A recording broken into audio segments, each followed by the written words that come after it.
Shalom, selamat pagi Bapak Ibu semua yang dikasihi Tuhan. Saya pastikan bahwa setiap kita hari ini dalam pemeliharaan Tuhan yang sempurna.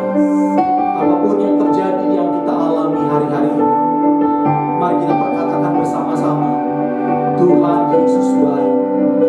Dia teramat baik, Dia terlalu baik. Mari saja kita berdoa bersama-sama membuka ibadah kita pagi hari ini. Terima kasih ya Bapa, buat pemeliharaan-Mu, buat penyertaan-Mu sampai di hari ini Tuhan. Kami bersyukur, kami sudah melewati segala hal dalam hidup kami. Sehingga hari ini kami boleh melihat bahwa Allah turut bekerja dalam segala sesuatu untuk mendatangkan kebaikan bagi setiap orang yang mengasihi-Mu. Pagi ini Tuhan, urapi setiap kami, urapi anak-anak-Mu yang ada di rumah, yang sedang beribadah online. Biarlah ibadah kami mendatangkan berkat. Biar grafirat kemuliaan-Mu melingkupi setiap rumah demi rumah. Berkati ya Tuhan, rumah tangga demi rumah tangga. Kami bersyukur pagi ini Tuhan, di dalam nama Tuhan Yesus. Haleluya. Amin.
jemaat yang ingin memberikan persembahan, persepuluhan, dan diakonia dapat ditransfer ke rekening berikut ini.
Saudara-saudara yang kekasih di dalam Tuhan Yesus Kristus, kita bertemu kembali dalam ibadah online tanggal 23 Mei 2021 jam 9 pagi dengan Gereja Bethel Indonesia Jemaat Godson yang dulu kita beribadah di Hotel Grand Suri BSD City, Tangerang Selatan.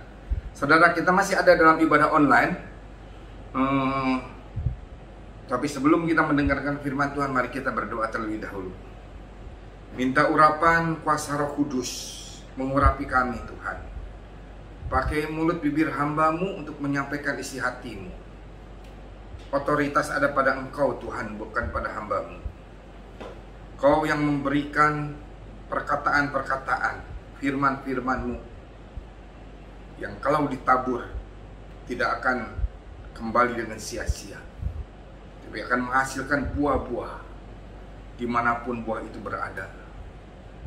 Terima kasih Bapa untuk kerajaan Allah, untuk kerajaan surga. Terima kasih Tuhan Yesus telah membawa kerajaan surga, kerajaan Allah kembali ke muka bumi ini, sehingga kami akan merasakannya. Terima kasih Bapa. Urapi semua kami, urapi jemaat yang mendengarkan firman ini, urapi hamba-Mu Tuhan. Di dalam nama Tuhan Yesus kami telah berdoa dan mengucap syukur. Mari kita sama-sama katakan amin. Bagaimana kabar saudara? Baik semuanya? Haleluya, puji Tuhan. Saudara, mari kita lihat. Saya menyampaikan ini seri khotbah kerajaan Allah yang ke-26.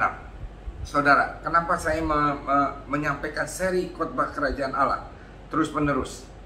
Karena pada waktu kerajaan Allah dibawa ke muka bumi ini oleh Tuhan Yesus Kristus, Tuhan Yesus berkata, masih adakah iman di bumi ini? Kerajaan Allah harus diterima dengan iman saudara dan saya.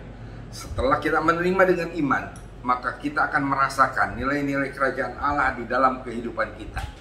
Mari kita simak seri khotbah kerajaan Allah yang ke-26 dengan subtema agar mendapat iman yang teguh. Bagaimana supaya saudara dan saya mendapatkan iman yang teguh di dalam hidup kita? Saudara, kalau minggu yang lalu seri ke-25 saya membawakan iman yang teguh itu apa? Sekarang kita bagaimana supaya saudara dan saya mendapatkan iman yang teguh.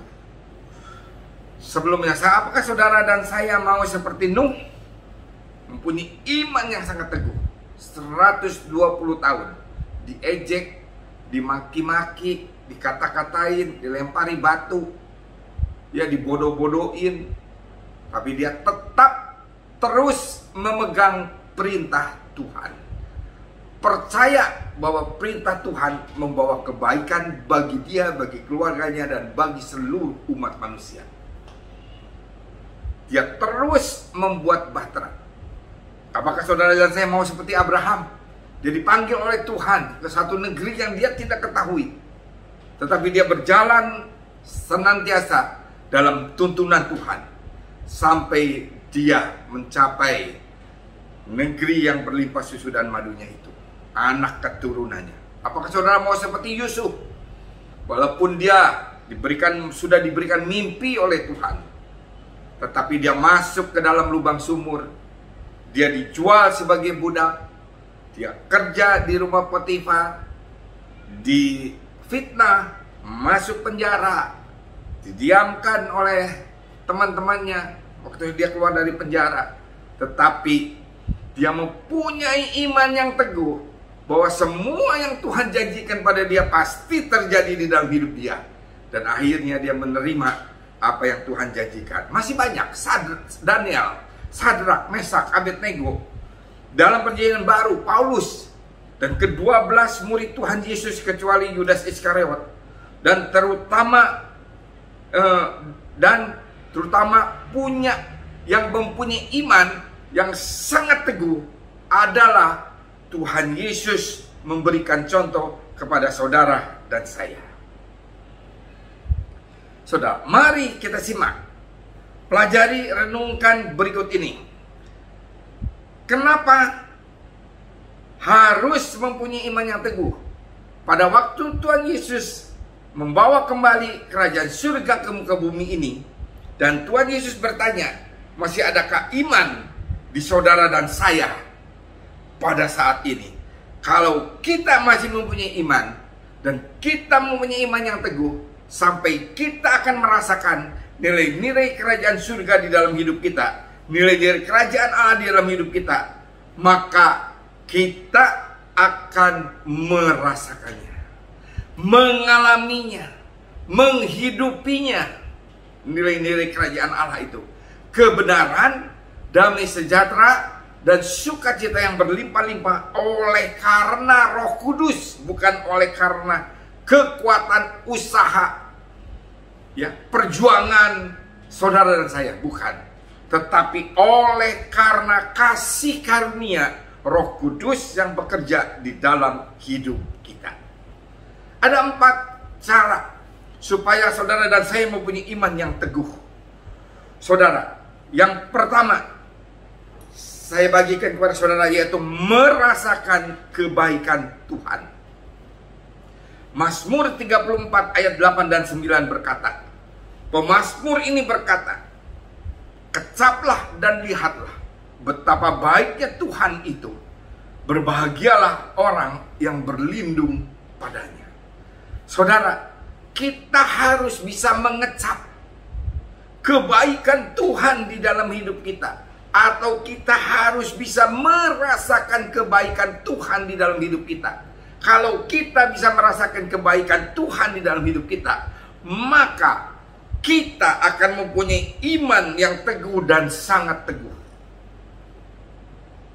Karena kebaikan Tuhan yang kita rasakan dan yang kita agungkan itu akan diberikan kembali kepada kita berlipat kali ganda.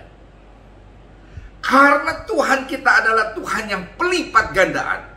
Tuhan kita tidak Tuhan yang statis, tetapi Tuhan kita adalah Tuhan pelipat gandaan. Tetapi saudara, tolong perhatikan dulu. Tuhan adalah roh, dan Tuhan memberikan segalanya awalnya di dalam alam roh. Firman Tuhan adalah roh itu sendiri. Dan firman Tuhan itulah yang menjadikan iman. Karena pendengaran akan firman Tuhan, maka iman kita tumbuh. Kalau kita percaya kepada firman Tuhan, kepada roh Tuhan yang berkata kepada kita melalui firman-Nya, maka kita beriman. Kita percaya kepada yang tidak terlihat, maka itu dikatakan kita beriman. Roh tidak bisa dilihat, firman tidak bisa dilihat, tetapi firman dan roh harus kita yakini, harus kita percayai. Tetapi saudara, untungnya saudara dan saya telah diberi modal oleh Tuhan. Pada waktu saudara dan saya mengaku bahwa Yesus sebagai Tuhan dan Juru Selamat, itu ada roh Allah yang ada di dalam saudara dan saya.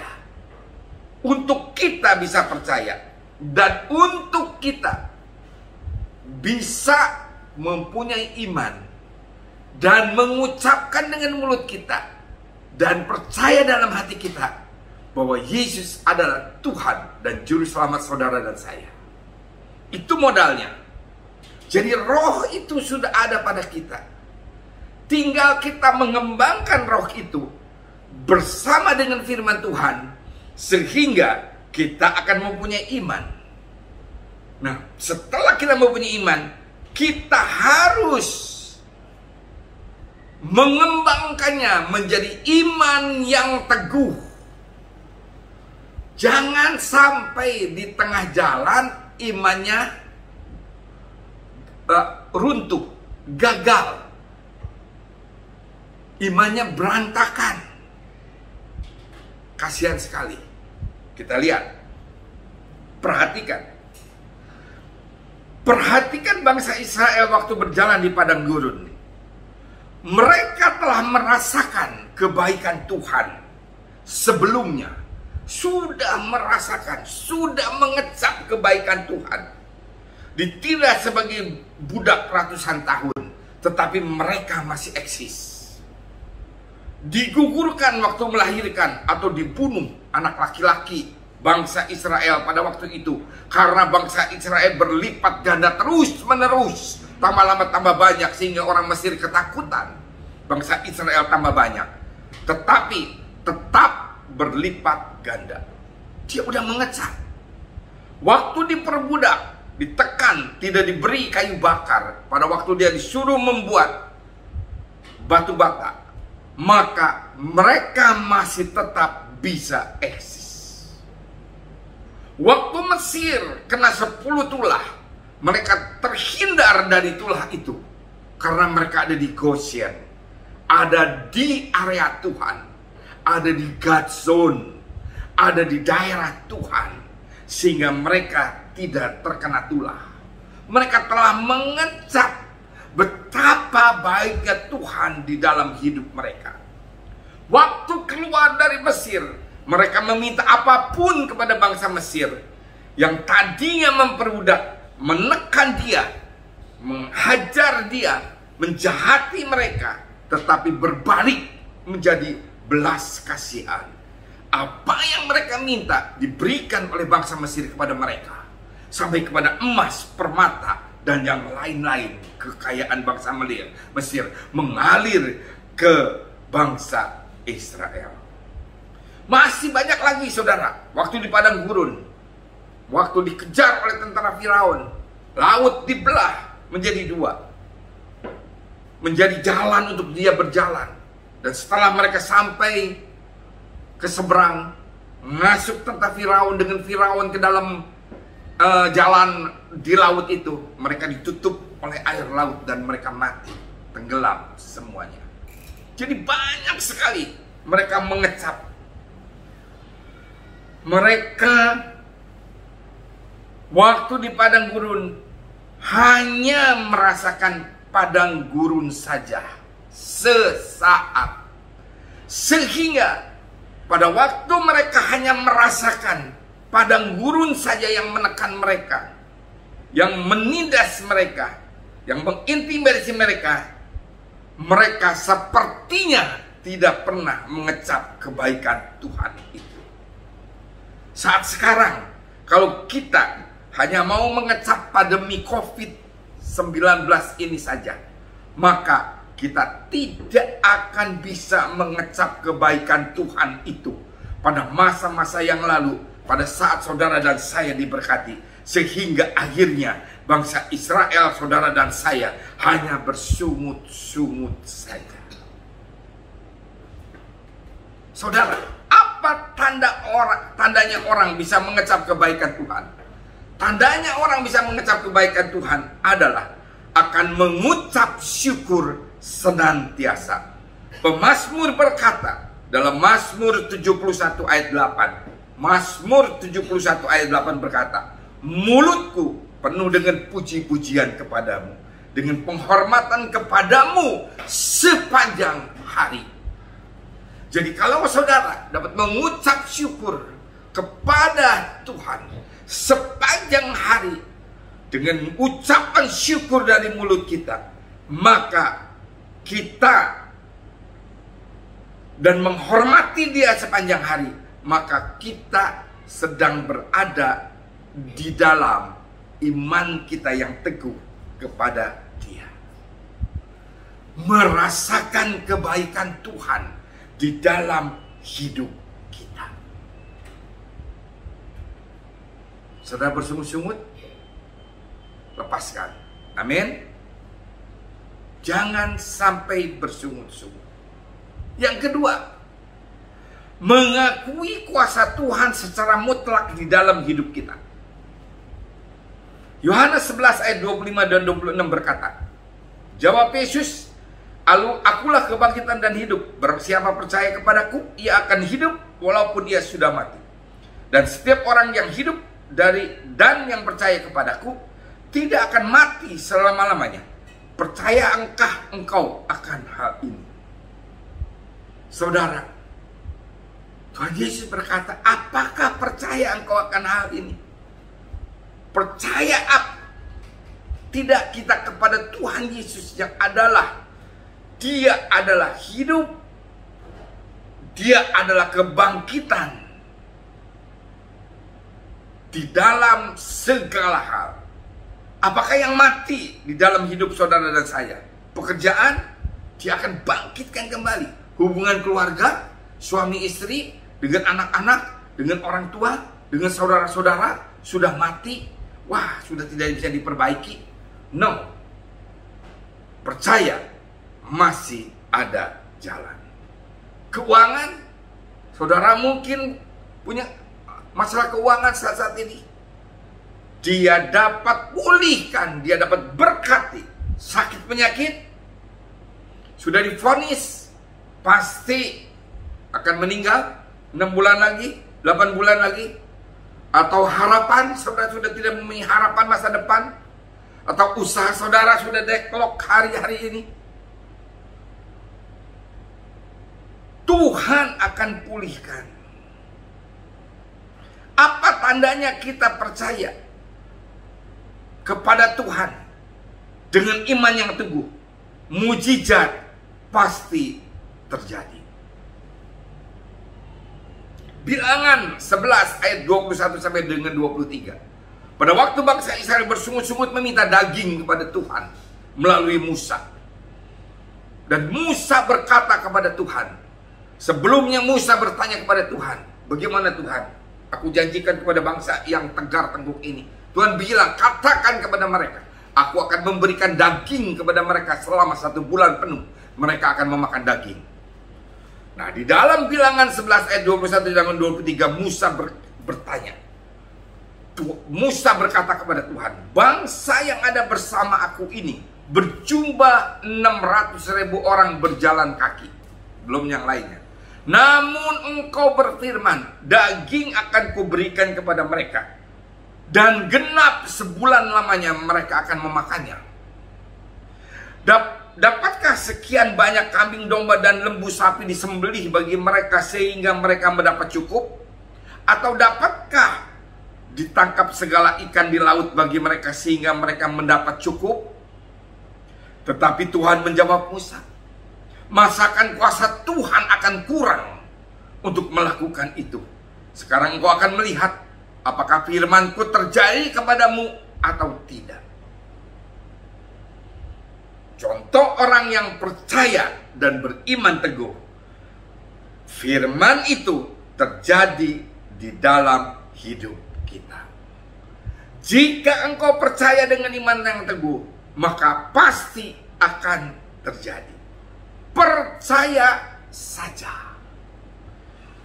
Untuk kita bisa percaya, maka kita akan melihat penciptaan alam semesta ini begitu dahsyatnya. Tidak akan ada kuasa yang dapat menciptakan selain Sang Pencipta untuk menciptakan alam semesta ini. Saudara, Lazarus 4 hari sudah mati, tetapi dia dapat dibangkitkan kembali oleh Tuhan Yesus. Apa yang mati di dalam hidup saudara, hari-hari ini Tuhan akan bangkitkan, asal kita percaya. Asal kita percaya. Amin. Yang ketiga, supaya kita punya iman yang teguh, kita mengetahui kekuasaan yang Tuhan telah berikan kepada kita. Kuasa yang Tuhan berikan kepada kita harus kita ketahui. Kita harus mengetahui besarnya kekuasaan kita yang sudah diberikan oleh Tuhan kepada kita.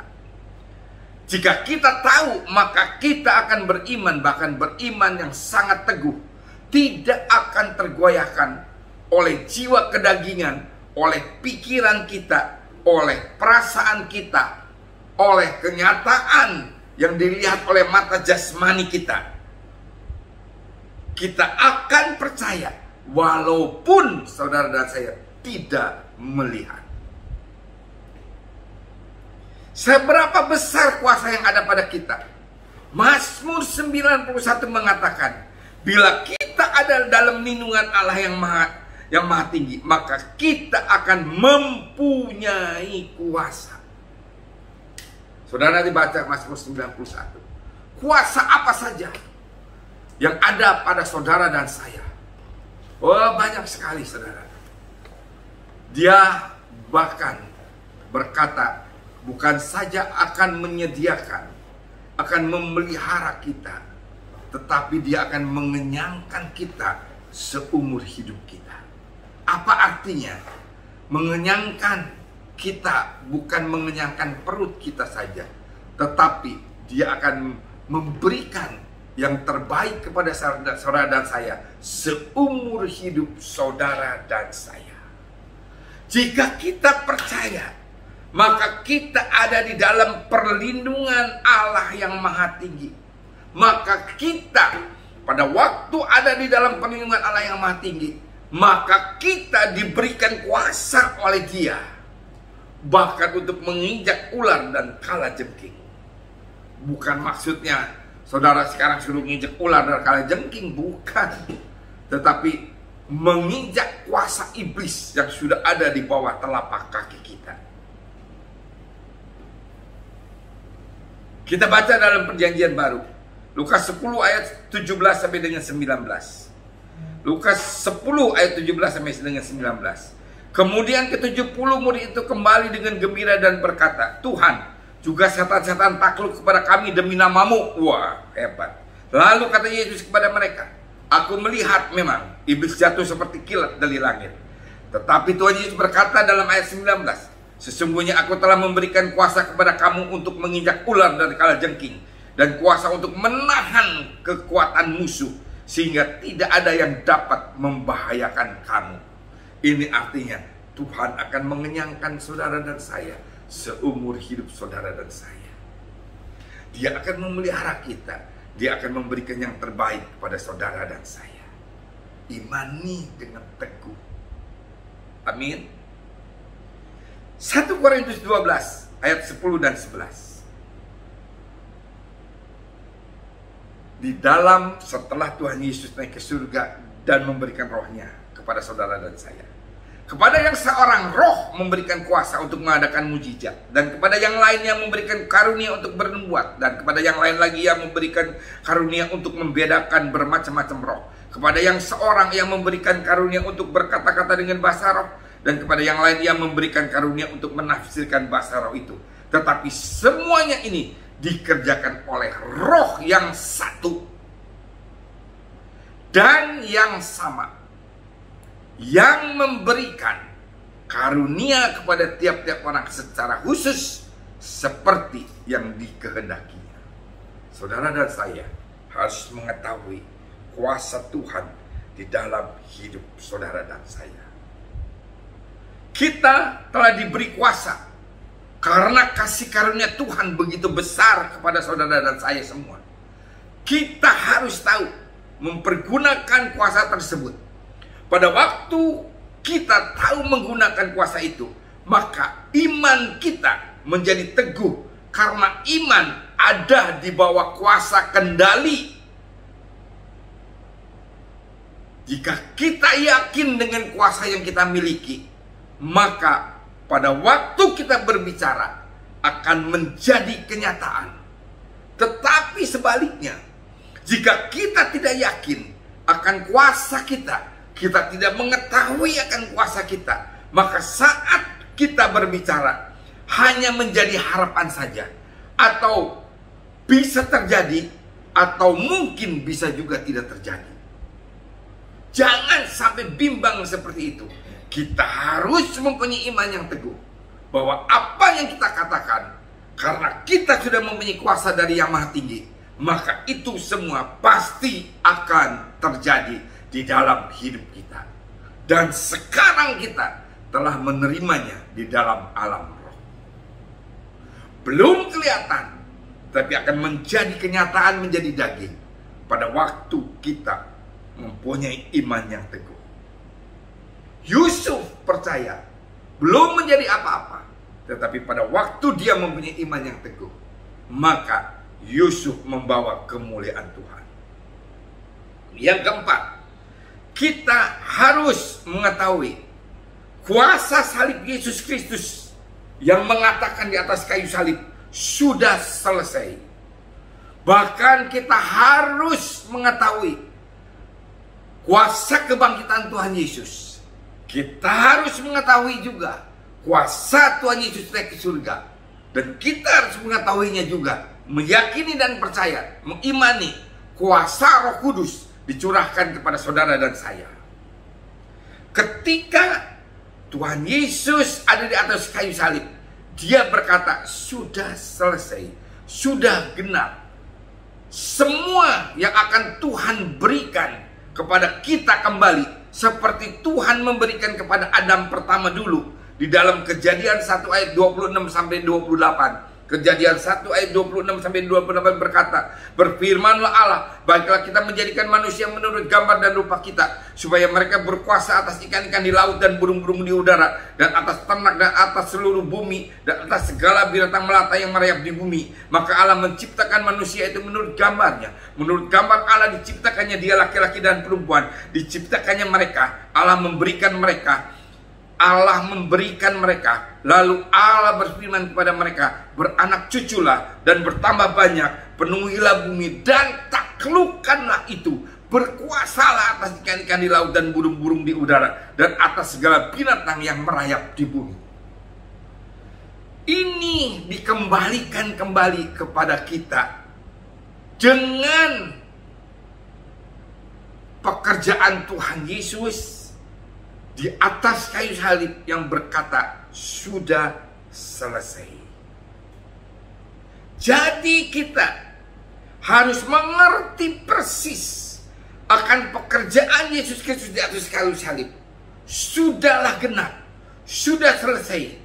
Maka kita tidak akan berkata-kata seperti ini. Aduh Tuhan, aku susah, Tuhan tolong aku. Aduh Tuhan, aku sengsara. Aduh Tuhan, aku merana. Aduh Tuhan, aku sendiri. Aduh Tuhan, aku sakit. Aduh Tuhan, jalanku buntu. Aduh Tuhan, aku sedih. Tolong aku Tuhan. Tetapi kita akan berkata, karena pekerjaan Tuhan Yesus sudah selesai di atas kayu salib, kita akan berkata seperti ini. Tuhan, walau aku susah, walau aku sengsara, walau aku merana, walau aku takut, walau aku bimbang, walau aku sakit, walau aku sendirian, tetapi aku yakin Tuhan akan pulihkan aku, Tuhan akan sembuhkan aku, Tuhan akan berikan jalan keluar kepadaku, Tuhan akan sertaiku. Aku tidak akan sendirian, Tuhan akan menuntun aku, Tuhan akan hiburkan aku, Tuhan akan berkati aku, Tuhan akan pelihara aku, Tuhan akan sediakan bagiku yang terbaik, Tuhan akan mengenyangkanku seumur hidupku, Tuhan akan berikan yang terbaik kepadaku. Karena pekerjaan Tuhan Yesus yang diutus oleh Bapa membawa kembali kerajaan Allah, kerajaan surga ke muka bumi ini, sudah selesai, sudah digenapi. Semua, bahkan maut sudah dikalahkan. Yesus bangkit dari antara orang mati. Bahkan koneksi ke surga sudah Tuhan Yesus buka kembali. Apa artinya?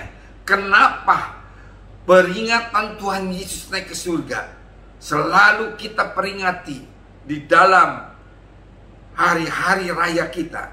Karena Tuhan Yesus sedang menunjukkan, lihat, aku telah mengkoneksikan kembali bumi dengan surga, kamu dengan surga. Aku akan naik ke sana, engkau lihat, aku akan mengkoneksikan kembali. Tadinya sudah tertutup jalan ke surga. Tirai bait Allah itu dibelah dari atas sampai ke bawah. Tidak ada lagi batas antara ruang Maha Kudus dan ruang kudus, tetapi sudah menyatu semuanya. Saudara dan saya bisa masuk ke dalam ruang Maha Kudus. Saudara dan saya bisa bersimpuh di bawah kaki Bapa kita, dan kita dapat mendengarkan apa perintah Dia. Kita dapat mendengarkan instruksi Dia. Kita dapat mendengarkan semua firman-firman Dia. Kita dapat mendengarkan semua apa yang Dia maui di dalam hidup kita. Seperti Maria pada waktu bersimpuh di bawah kaki Yesus, dia mendengarkan semuanya.